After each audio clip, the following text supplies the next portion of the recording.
Start living. Yes, start living. We should all, excuse me. We should all start living. What's going on with my throat? Welcome to my humble off-grid homestead in the forest in New Brunswick, Canada. First and foremost, I'm on my throne. I'm in my it's also off-grid gathering place today, and it is a particularly windy day today and sort of drizzly day, and I didn't think I'd be taping anything today if it weren't for two things. One is that the forecast changes, and I don't mind that the forecast changes. Just don't mind when they get it wrong so often, and even within an hour. They can't even forecast an hour from now as forecast. So I don't understand how people can make that much money and be wrong so consistently. Anyway, so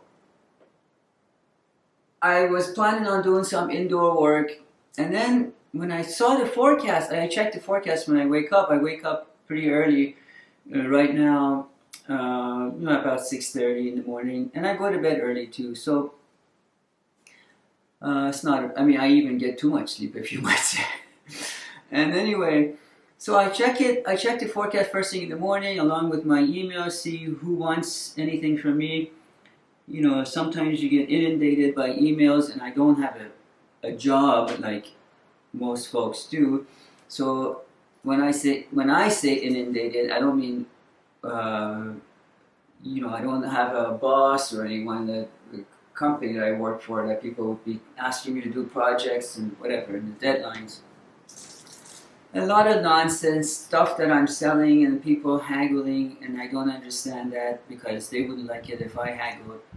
And people asking for property for sale, for land for sale, and there's a lot of spam, and there's a lot of nonsense that you can even consider spam, blah blah.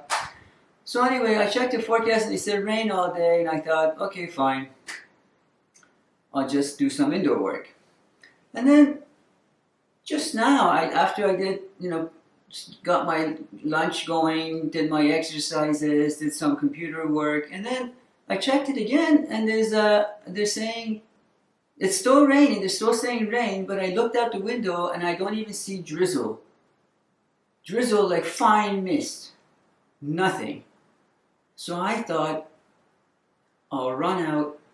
It's only about 50. This structure is about 50 feet away from the main building. Run out here to make a video for you, and this is the second reason. On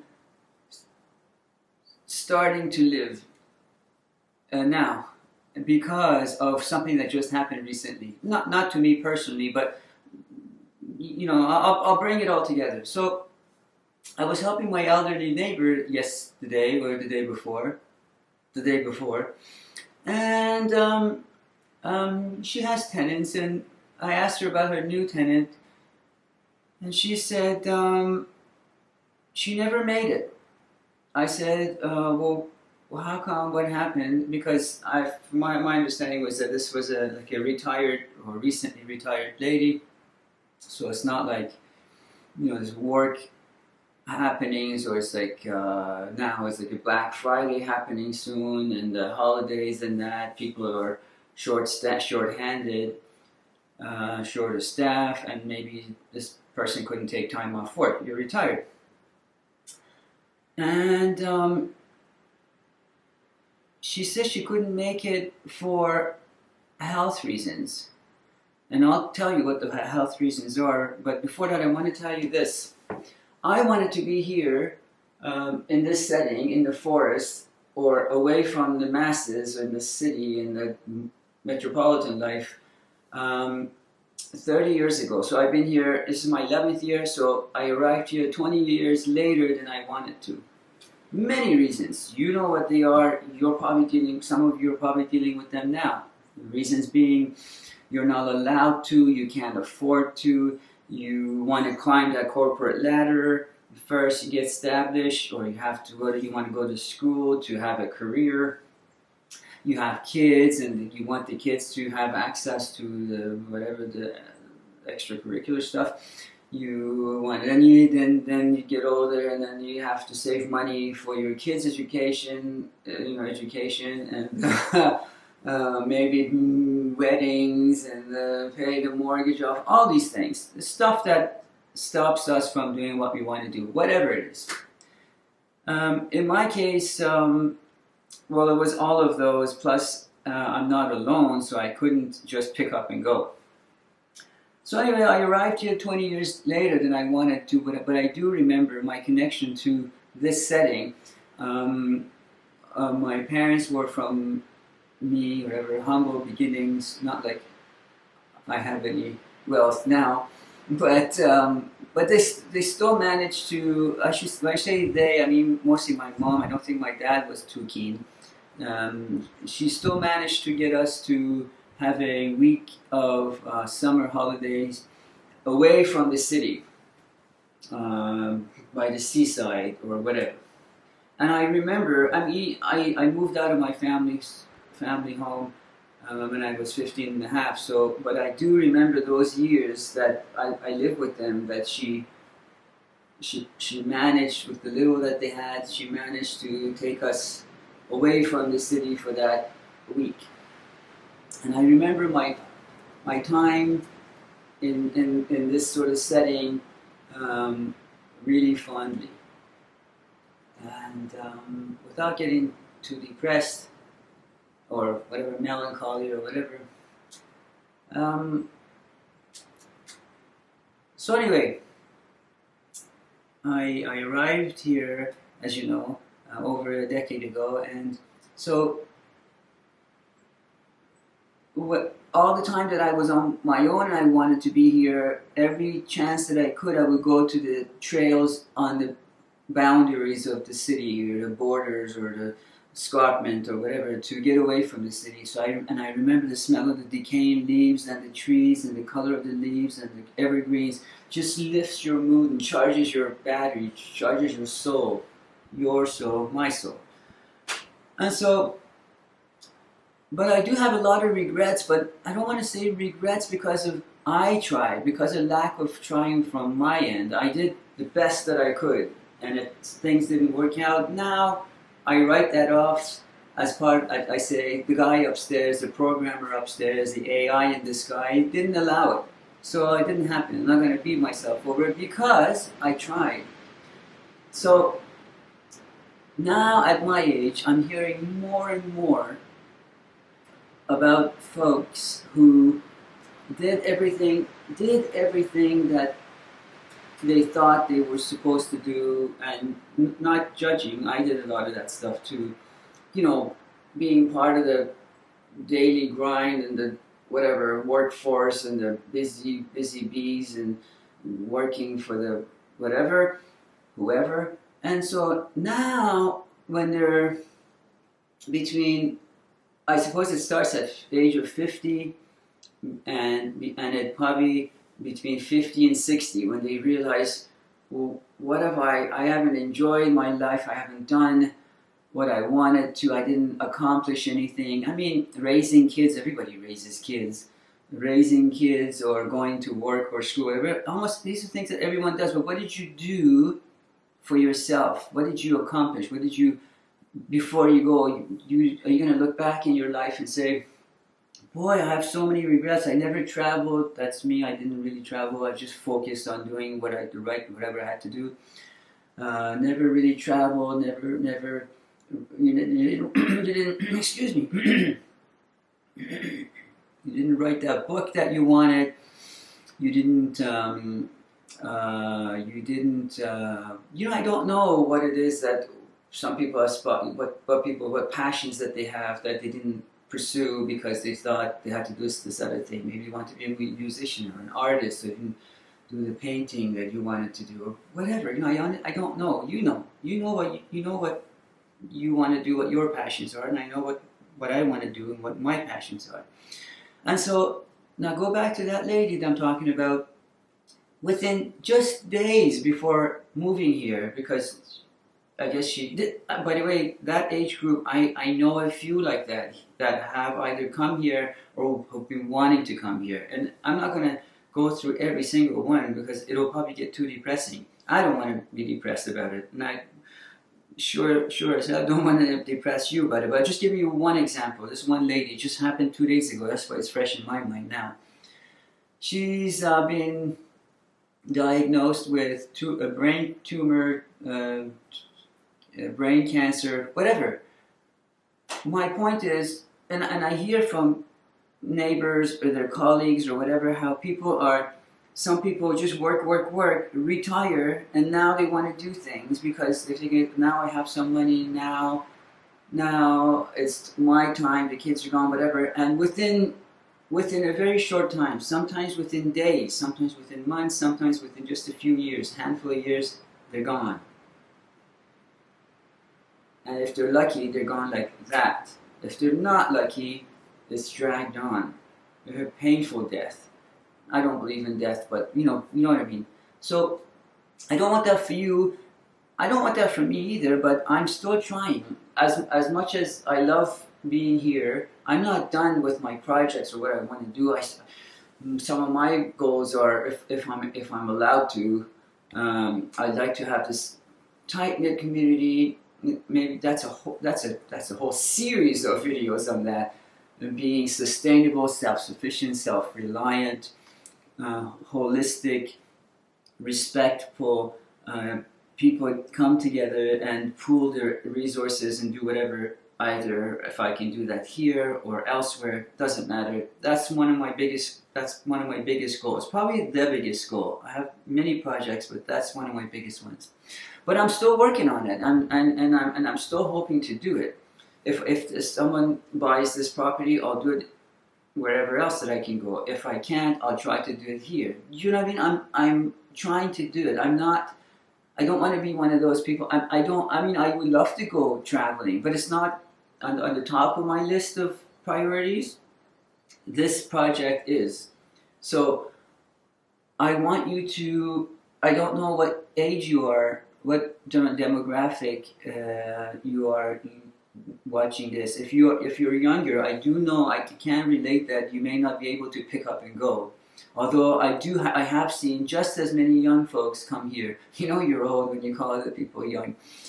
Come here and with very little, and they say, no, I don't want to be part of the grind, part of the workforce or whatever. I want to live now, and I admire them. I couldn't do it at their age. I wasn't ready, or maybe I wasn't exposed to it. Maybe there weren't channels like this YouTube thing that you're watching to be shared. I love documentaries, and if there was a documentary on such a lifestyle, where would you get it from, right? How often would it be on TV, if you even had a TV or a cable, any of that stuff? You know what I mean? Now it's more readily available, more people are conscious of it, more people know about it. And anyway, the fact is that they're coming, and I'm grateful. I'm happy to see somebody else, just because I didn't get to do it. I'm happy to see someone else trying to do it, and I will help.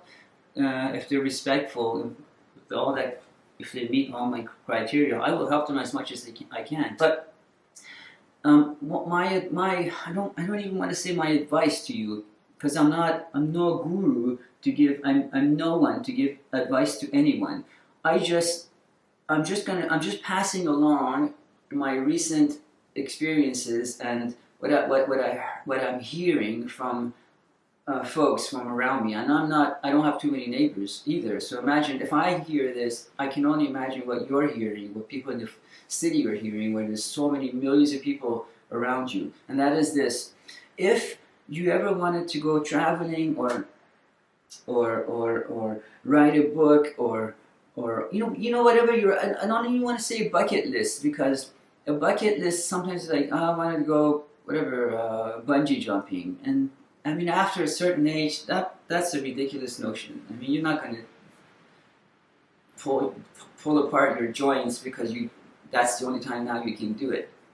Don't wait till you get to be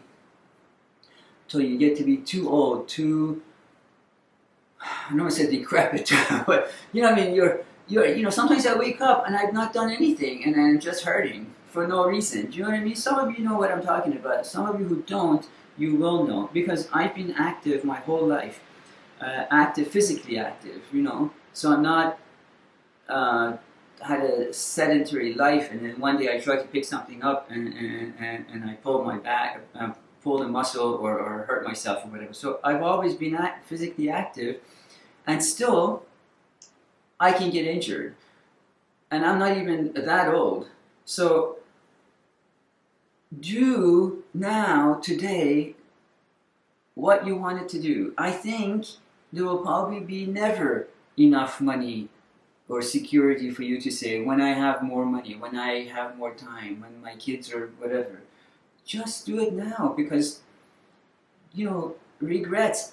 And then what's worse for some people is that, I'm imagining, because this isn't me, for some people is that when they say they turn somewhere between 50 and 60, they look back and say, wow, there's this, that, and the other that I wanted to do. Like this lady that wanted to now come here and live a sustainable, quiet life. Now that she's got some money, she's retired, she's secure, and then she realizes now she has this ailment.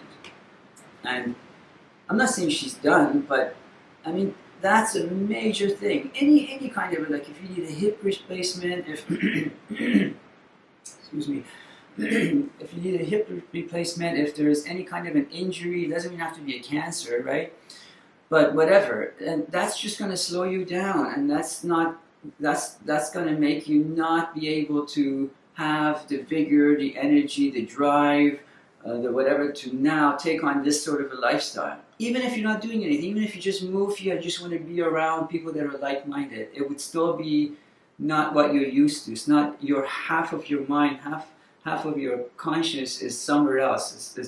It's bogging you down, weighing you down with this disease or injury or whatever. So the worst part is when you decide, when you look back and say, I didn't do all these things, so now you're conscious of it, now you realize that you haven't done it, and you still don't do it. So let's say like you're 60 and you say, well, I didn't do all these things, I should have done it, whatever, and now that you know, do it today. Don't wait till tomorrow or the next day, because I'm telling you, sometimes I wake up, I haven't done anything the night before, strenuous, wake up and I'm hurting somewhere. I'm thinking, what was that? I try to look back, what did I do yesterday? Especially now that I've slowed down my work outside, so I'm not really hardly doing any physical activity, just bringing firewood in or whatever. And so I can't think of what would have caused it. But, and if you're not, now you're 60 or 65 or 70, you're even more susceptible to all these things that can go wrong.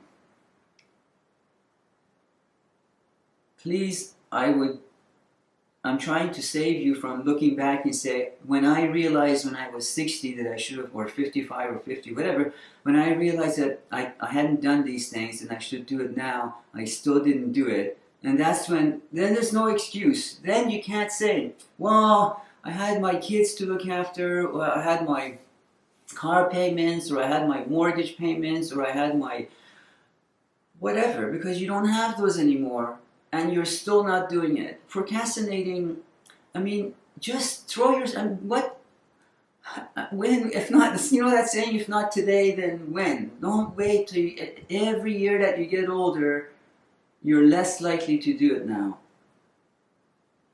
And that's all I wanted to say for today.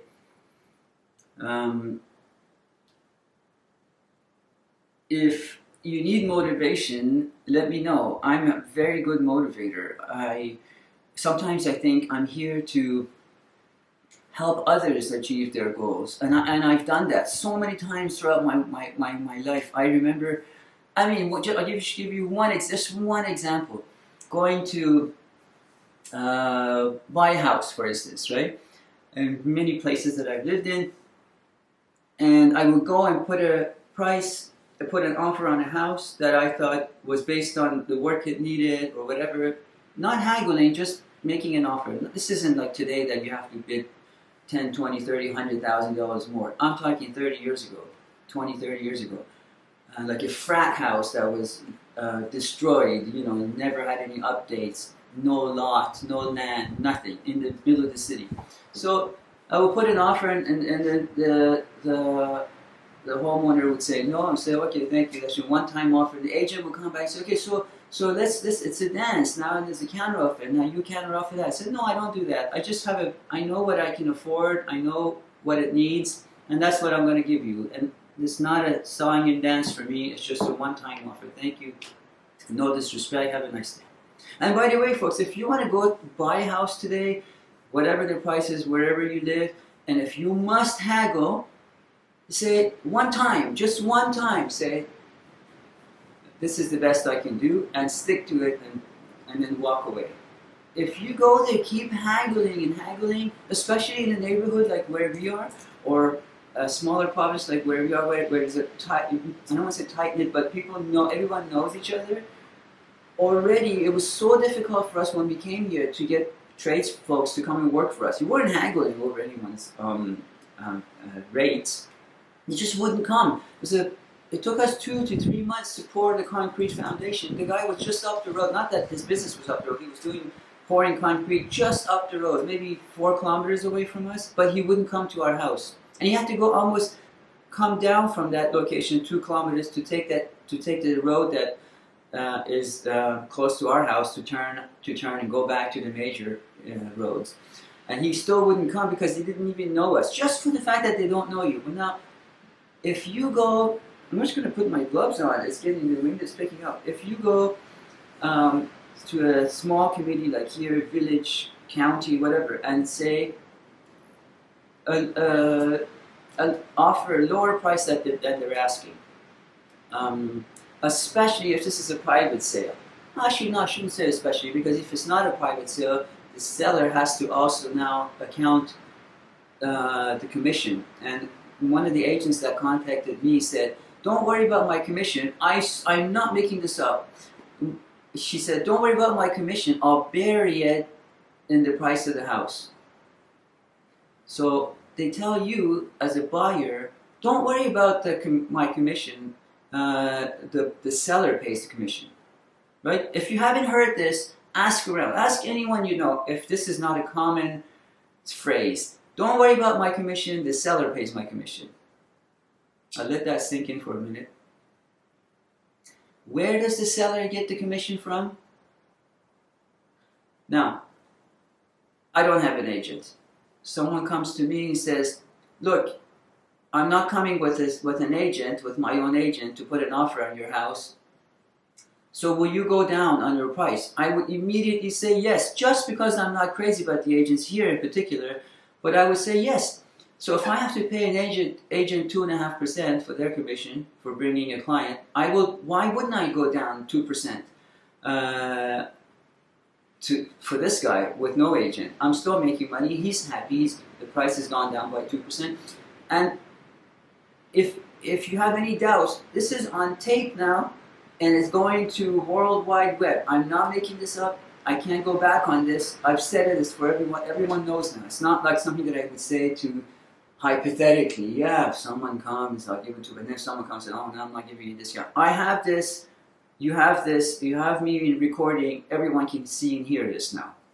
So I would give them a discount.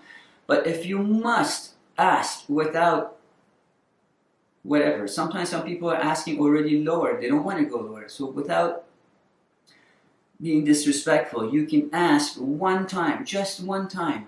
And don't go. If someone's asking you, selling a house for $100,000, don't say you want to pay them 70 or 60, whatever. You know what I mean? That's just way lowballing it. All you're doing is you're just alienating not just that seller, and that seller's going to go and tell everyone. Someone did that to me here. They live in the neighborhood now. And I immediately, after they left my house, I sent a mass email to all my neighbors immediately, within 20 minutes. Just took me 20 minutes to compose myself, calm down the rage, and I sent the email to everyone. I said, this is who's coming to me to buy my land. So be careful. So ask one time, and you can say something like, are you firm on your price, or would you consider selling for less, or whatever. Maybe you say it's $100,000. I'm saying 100. There's no house that's for 100,000. If the house is 100,000, say, you can say, can I give you like 95,000? And if the person says, no, that's too low, now you should leave it now. Or if you want to, you can go higher, but you should never go lower. If he says if that's too low, whatever, that's 5,000 or 10,000 is too low, then maybe if he says absolutely not, you know that maybe you shouldn't make this guy mad anymore. So, but if he says, 5,000 or 10,000 is a discount is too much, maybe he's left the door a little bit open for you to go higher now. Maybe you can say 97.5. You know what I mean? But you should never go down so low. I have things that I'm selling, like the off-grid batteries, and I've lowered the price, and I say price lowered, and then the guy, and so I should give you an example. We paid $600 per battery. These are our lead acid batteries that are indestructible, and I'm asking $120 each for the 16. And the guy emails me, says, what's your best price? The ad says just lowered. I mean, 120, this is for you, 600 new, I understand, but it's 1/5 of the price I'm asking for like 4 or 5-year-old batteries that are indestructible. It could probably even be brought up to new. You can look at, there's probably a video on that on YouTube right now. And when you ask, when you make offers that are insane, I mean, would you like it if somebody did that to you? Just don't waste people's time. Honestly, it's not good vibes, and it's not a good way to start your new life.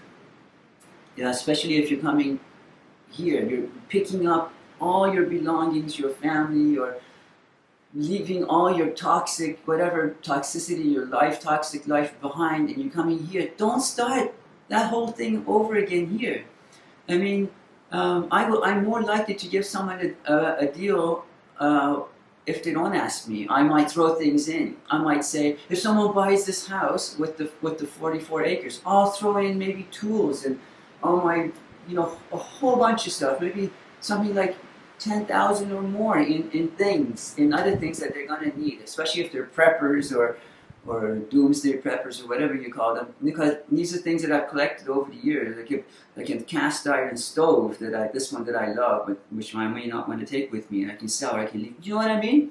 But people coming and haggling with you, thinking that, I don't know what they're thinking. I would never go to someone and make an offer like that. You can say like, for me it needs, I have to do these things to it, and whatever, would you go lower? Or someone would say, you can say how much, a realistic number, and then they'll say to you, no, that's too low, I can maybe go as low as this, and leave it at that, and go away. Don't just stand there, keep haggling. It's, if it's not for you, just walk away. Don't, maybe you'll find something else, or maybe this house will sell, and you'll kick yourself and say, shit, I shouldn't have done that. Now you've learned. Next time you see a thing that you really like, you don't nickel and dime it and get it. My point is, the whole point of this video is that don't dilly-dally. If you want to, if you can, if you're allowed to start a new life, doing whatever, do it today. Soon as this video is over, get on with it. Start looking, whatever it is. If you want to how to write a book, that. If you want to move to another neighborhood, do that. Move to another country, do that. Whatever it is that you want to do it today. Life isn't as long as you think. For me, life was long up until I was 55. Life was long, and it was hard. It was difficult, very difficult. And then at 55, I looked back and I thought, oh my God, I don't have a lot of time. Even though I never not do things that I attempt anyway to do the things I wanted to do, and I failed at all of them, but still I did it. I did so many different things, and I failed at them all, I would say. I was too proud to talk about it before, but it is what it is. It's the truth, and that's why you're coming to this channel for the truth.